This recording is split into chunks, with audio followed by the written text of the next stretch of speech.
ఒక షార్ట్ ఒకటి నాకు షేర్ చేశారు వేరే వాళ్ళు యూట్యూబ్లో. అందులో ఒక పాప ఒక మాట చెప్తుంది. దేవుడంట మనందరితో వాగ్దానం చేస్తున్నాడంట. ఏమని? నిన్ను విడువను ఎడబాయను అని వాగ్దానం చేస్తున్నాడంట. దేవుడు ఏమైనా వాగ్దానం చేస్తున్నాడంట?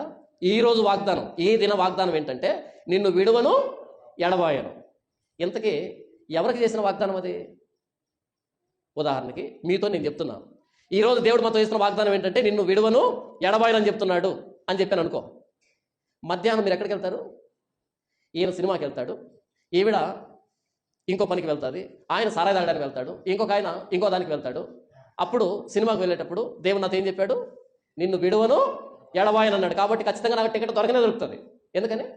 ఈ దిన వాగ్దానం ఏంటి? నిన్ను విడువను, నిన్ను ఎడబాయను. ఎంత క్రౌడ్ ఉన్నా, ఎంత లైన్ ఉన్నా నీకు టికెట్ ఇచ్చే బాధ్యత నాదే. నిన్ను విడువను ఎడబాయను. ఎంత స్టాక్ అయిపోయినా సరే నీకోసం ఒక బాటిల్ ఖచ్చితంగా పెట్టే ఉంటా నేను. అంతేనా దాని అర్థం? ఇంకేమైనా ఉందా? బుర్రలేని ప్రసంగాలు, బైబిల్ తెలియని ప్రసంగాలు. నిన్ను విడువను ఎడబాయను అన్నది ఎవరిని? ఎవరితో అన్నాడు ఆ మాట?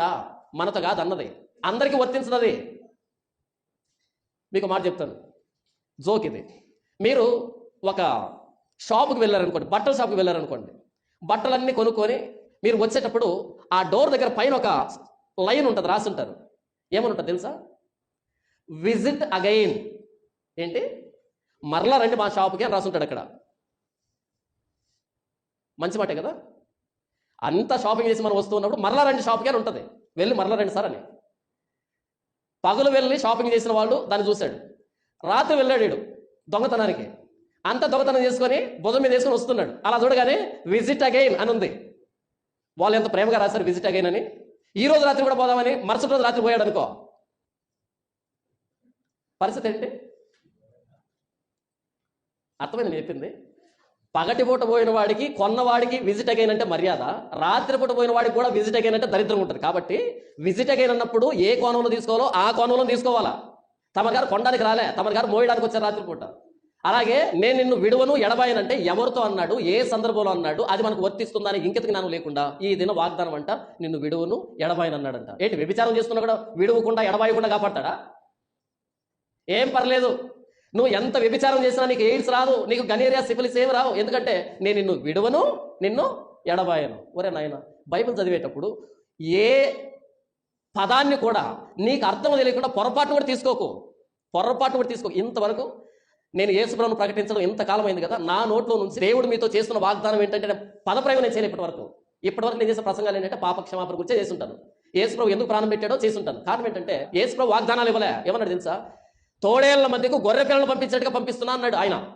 ఇప్పుడు నేను నా వీడియో బాగా రావాలని, 10 మంది చూడాలని నిన్ను విడువను ఎడబాయను అన్నాడు దేవుడు. అంటే అక్కడి నుంచి యేసుప్రభు అంటాడు, నీవు దౌర్భాగ్యుడివి, దిక్కుమాలిన వాడివి, దిగంబరుడివి అంటాడు ఆయన. ఎందుకంటే నేను చెప్పింది చెప్పు, నువ్వు అనుకుని చెప్పకు. నిన్ను విడువను ఎడబాయను అన్నదే పాత నిబంధన భక్తులతో. ఎక్కడే పోతూ ఉంటే అన్నది తెలుసా? బైక్ వేసుకుని షికారి పోతూ ఉంటే కాదు, కత్తి పట్టుకుని యుద్ధానికి పోతూ ఉన్నప్పుడు. ఆయన స్వార్థం కోసం కాదు, నేను చెప్పిన వాగ్దానం ప్రకారం అబ్రహాము, ఇస్సాకు, యాకోబులు చేసిన ప్రమాణం ప్రకారం వెళ్తున్నారు. వాళ్ళతో చెప్పాను. కనుక బైబిల్లో ఉన్న దేన్ని కూడా మన సొంతానికి ఉపయోగించుకోకూడదు, దాని సందర్భం తెలియకుండా. విజిట్ అగైన్ అంటే అది కొనే వాళ్ళకి, దొంగతనం చేసే వాళ్ళకి కాదు. నిన్ను విడువను ఎడబాయనంటే ఆయన ఆజ్ఞల ప్రకారం బ్రతికే వాళ్ళకి, అది కూడా పాత నిబంధన భక్తులకి. కొత్త నిబంధనలో యేసుప్రభు ఉన్నాడు, గొర్రె పిల్లల్ని తోడేళ్ల మధ్యకు పంపించేట్టుగా పంపిస్తున్నాడు ఆయన. నిన్ను విడువను ఎడబాయను, ఎవరు కొట్టరు, ఎవరు తన్నరు, ఎవరు కేసులు పెట్టరు అని యేసుప్రభు చెప్పలే. నా నామాన్ని భరించడానికి సాధనంగా, పాత్రగా ఏర్పాటు చేసుకున్నా అన్నాడు. అపోస్తలుడైన పౌలు సౌలుగా ఉన్నప్పుడు ఎందుకు ఏర్పాటు చేసుకున్నాడంట? అలా చర్చికి వచ్చి విజిటింగ్ ఆఫీసర్ లాగా వెళ్ళడానికి కాదంట, నా నామాన్ని భరించడానికి ఏర్పాటు చేస్తున్నా.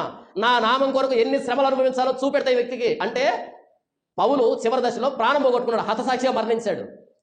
బైబిల్ ఏం చెప్పింది, పాత నిబంధనలు ఏం చెప్పింది, కొత్త నిబంధనలు ఏం చెప్పింది, పాత నిబంధన భావం ఏంటి, కొత్త నిబంధన భావం ఏంటి, పాత నిబంధన విశ్వాసానికి కొత్త నిబంధన విశ్వాసానికి తేడా ఏంటి, ప్రభువైన యేసుక్రీస్తు వారు ఎక్కడైనా ఇలాంటి మాట చెప్పాడా? ఏ స్పృహ ఇంకిత జ్ఞానం లేకుండా ముఖమంతా మేకప్ వేసుకొని కెమెరా దగ్గరకు వచ్చి దేవుడు నిన్ను విడువుడు ఎడబాయడు. మరి దేవుడు నిన్ను విడువుడు ఎడబాయడంటే మరలా నువ్వెందుకు గూగుల్ పే, ఫోన్ పే పెట్టావు? అంటే నిన్ను మాత్రం విడిచిపెడుతున్నాడా? అదే కదా అర్థం. విడువను ఎడబాయనని దేవుడు చెప్పాడు, మంచిది. మరి నిన్ను విడిచిపెట్టాడు కదా, చెప్పిందే నువ్వు కదా, మరి నువ్వెందుకని కానుక పెట్టావు? నువ్వెందుకని గూగుల్ పే, ఫోన్ పే పెట్టావు? అంటే వాళ్ళను విడవడంట, ఎడబాయడంట ఎక్కడికి వచ్చినా సరే, కానీ వాళ్ళ డబ్బు మాత్రం వీళ్ళకి వేయాలంట. ఎంత మోసం కదా! మొత్తం అడ్డం జరిగింది చరిత్ర, కథ అంతా అడ్డం జరిగింది. ఈ సొలొమోను గురించినటువంటి చరిత్ర అడ్డం జరిగింది అంటే ఇందులో నష్టం లేదేమో కానీ, కొంత మట్టుకు నరకానికి పోయేంత నష్టం లేదేమో కానీ, ప్రభు అయిన యేసుక్రీస్తు వారి సువార్త అడ్డం జరిగింది. నేను ధనవంతుణ్ణి, ధనవృద్ధి చేశాను, నాకేం తక్కువ లేదు. అసలు యేసు ప్రభు ఆ మొక్కే చెప్పలేదు కదా. మరి నీకు ఎక్కడి నుంచి డబ్బు వచ్చింది? ఎందుకు నీకు తక్కువ లేని స్థితి వచ్చింది? అంత సమృద్ధి వచ్చింది? అందరికీ అబద్ధం చెప్పి సంపాదించావు. నిజం చెప్తే ఎవడని ఇస్తాడా? నిజం చెప్తే ఎవడు పైసా ఇవ్వడు. అబద్ధాలు చెప్పి సంపాదించావు. యేసుప్రభు శిలువలో ఎందుకు ప్రాణం పెట్టాడో అందుకు కాకుండా నీకు ఇష్టం వచ్చేట్టుగా మలిచావు. కష్టంలో ఉన్న వాళ్ళు యేసుప్రభు ఓదారుస్తాడని, నష్టాల్లో ఉన్న వాళ్ళు యేసుప్రభు ఓదారుస్తాడని, పిల్లలు ఇస్తాడని, దయాలు పట్టిన వారిని విడిపిస్తాడని నీ సొంతంగా చెప్పావు. సమృద్ధి వచ్చింది, నాకేం తక్కువ లేదంటున్నావు. ఇక్కడ తక్కువ లేదు నిజమే. చచ్చిన తర్వాత పరిస్థితి ఏంటి? నేను ప్రేమించు వారినందరినీ గద్దించి శిక్షించుతున్నాను కనుక నీవు ఆసక్తి కలిగి మారు మనసు పొందుము. యేసుప్రభు అంటాడు, నేను నిన్ను ప్రేమిస్తున్నా కాబట్టి నిన్ను తిడుతున్నా. దౌర్భాగ్యుడా, దిక్కుమాలను వాడా అని యేసుప్రభు తిట్టాడు కదా. ఎందుకు తిట్టాడంట? నేను నిన్ను ప్రేమిస్తున్నా, నీవు ఆసక్తి కలిగి మారు మనసు పొందు. ఇక్కడ తిడితే మంచిది, ఇక్కడ ఉమ్మి వేస్తే మంచిది, మారు మనసు పొందడానికి అవకాశం ఉంది. ఒకవేళ మనల్ని ఇక్కడ గద్దించకపోతే చచ్చిపోతే పరిస్థితి ఏంటి? నరకమే కదా. చాలామంది మనల్ని ఏమంటారంటే, ఎందుకంటే వాళ్ళని వీళ్ళు ఎప్పుడు అంటూ ఉంటారంటే వాళ్ళు ప్రేమిస్తున్నారు కాబట్టి, దేవుడు వారిని ప్రేమిస్తున్నాడు కాబట్టి నా ద్వారా మాట్లాడుతున్నాడు, మార్చుకోండి, మార్చుకోకపోతే నరకానికి పోతారు. యేసు ప్రభు వాక్యం, యేసు ప్రభు ప్రాణత్యాగం అర్థాన్ని మార్చుకుంది. చర్చ్ అర్థాన్ని మార్చుకుంది. చర్చ్ పాస్టర్ని యేసు ప్రభు అంటున్నాడు, నీవు దౌర్భాగ్యుడివి, దిక్కుమాలిన వాడి, దిగంబరుడివి. ఈరోజు చర్చి పాస్టర్లు అంతా అలాగే తయారైపోయారు. వాక్యాన్ని మార్చేశారు, ధనవంతులు చేస్తున్నారు, ఏ తక్కువ లేని వాళ్ళుగా చేస్తున్నారు, ఆరోగ్యవంతులుగా చేస్తున్నారు, అన్ని కలిసి వచ్చేవారుగా చేస్తున్నారు. కానీ క్రైస్తవులుగా ఎవరు మారటం లే. చర్చికి వస్తే ధనవంతులు అవుతున్నారు, చర్చికి వస్తే పిల్లలు పుట్టిన వాళ్ళుగా అవుతున్నారు, కానీ క్రైస్తవులుగా మారటం లే. మొత్తం అడ్డం జరిగింది యేసుప్రభు చరిత్ర. సొలొమోను చరిత్ర మారిందంటే పర్వాలేదేమో కానీ యేసుప్రభు చరిత్రను మారిస్తే చాలా ప్రమాదం, నరకానికి పోయేంత ప్రమాదం. యేసుప్రభు మన కోసం శిలువలో ఎందుకు ప్రాణం పెట్టాడు అంటే మనల్ని పాపం లేని వారిగా, పరిశుద్ధులుగా, నిష్కలంకులుగా, పవిత్రులుగా, దేవుని ఎదుట నిలవబడి ఆయన పిల్లలంగా, యేసుప్రభు సారూప్యతను ఈ భూమి మీద సంపాదించుకునే వారంగా, ప్రతిక్షణం యేసుప్రభు దగ్గరికి వచ్చి నా పాపాలు క్షమించని మొరపెట్టే వాళ్ళంగా, ఉచితంగా, నీతిమంతులుగా, పరిశుద్ధులుగా మార్చడానికి యేసుప్రభు శిలువలో ప్రాణం పెట్టాడు. అందుకు యేసుప్రభు దగ్గరికి రావాలి, పరిశుద్ధత కోసం యేసుప్రభు దగ్గరికి రావాలి. ఈరోజు మొత్తం వ్యవహారం మారిపోయింది. చర్చ్ అడ్డం తిరిగింది. చర్చ్ ఏం పని చేయాలనో, పాస్టర్ ఏం పని చేయాలనో అది కాకుండా చర్చ్ అనే దాన్ని కట్టి దాన్ని ఒక బిజినెస్ సెంటర్ లాగా మార్చుకుంటున్నారు. పాస్టర్ అని చెప్పుకుంటూ డబ్బు సంపాదిస్తున్నారు. నేను ధనవంతుణ్ణి, ధనవృద్ధి చేశాను. నీవు ధనాన్ని సంపాదించుకోవడానికి కాదు కదా యేసుప్రభు కాపరిగా నియమించింది. కానీ నేను ధనవంతుణ్ణి అనే దగ్గరికి వచ్చాడు. నీ క్రియలు నేను ఎరుగుదును, నీవు చల్లగా లేవు, నీవు వెచ్చగా లేవు, నీవు లోకస్తుడు కాదు, నీవు క్రైస్తవుడు కాదు. అటు లోకాన్ని ఇటు క్రైస్తవాన్ని కలిపి నులివెచ్చగా తయారైపోయావు. ఈరోజు పాస్టర్లు అందరి పరిస్థితి ఇదే. ఒక్కోసారి బాధ అనిపిస్తుంది, ఏడుపు వస్తుంది. ఇంత చిన్న విషయాలు ఎందుకు అర్థం కావట్లేదు సమాజానికి? విడమరిచి అరటి పండు వలిసినట్టుగా స్పష్టంగా చెబుతూ ఉన్నా సరే పాస్టర్లకు అర్థం కావటంలే. ఈయనేంటంటే అందరిని అంటున్నాడు అని అంటున్నారు తప్ప ఎందుకు ఇంత ప్రయాసపడుతున్నాడు, ఎందుకు ఇంత బాధపడుతున్నాడు అనే విషయాన్ని అర్థం చేసుకోవటంలే. సువార్త మారిపోయింది, సువార్త అర్థాన్ని మార్చుకుంది. పేరేమో సొలొమోన్, ఇక్కడ ఉండేది బైబిల్లో వ్యక్తే, ఇటువైపు బైబిల్ స్టోరీస్ అని ఉంది.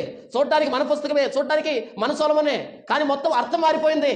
బైబిల్ స్టోరీ చేశారు. సొలొమోనుకి జ్ఞానం చదువుకుంటూ వచ్చిందని చెప్పారు. నీకు నిజంగా బైబిల్ అర్థమైతే, కనీసం నా కొడుక్కి అర్థమైనంత బైబిల్ అర్థమైతే చాలు ఇప్పుడు నేను చెప్పిన విషయం అర్థం చేసుకోవడానికి. వాడు వచ్చి నాన్న ఇది నిజమేనా అన్నాడు. ఎందుకు తెలుసా? నా బైబిల్లో ఒకటే ఉంది, ఇక్కడ 3 ఉన్నాయి, ఇవి నాకు తెలియదు కాబట్టి మానానికి తెలిసి ఉంటుంది, నాన్న ఇది నిజమేనా అన్నాడు. నా కొడుకు తెలిసినంత స్పృహ, అంత ఇంకిత జ్ఞానం కూడా ఈరోజు క్రైస్తవ పాస్టర్లకు లేదు. ఏదైనా ప్రకటిస్తున్నప్పుడు ఇది బైబిల్లో లేదు కదా అని ప్రశ్నించే తత్వం పోయి, ఇది బైబిలే, సొలొమోను రాశారు కదా, సొలొమోను మావోడే, ఇంకేం రాశారు, ఇది మాదే. ఇలాంటి చర్చలు ఇచ్చారనుకో మొత్తం అందరూ వస్తారు మీరు. ఇప్పుడు నేను చెప్పాను కదా, బైబిల్లో ఉన్న స్టోరీస్ కాదు, హిస్టరీ, చరిత్ర.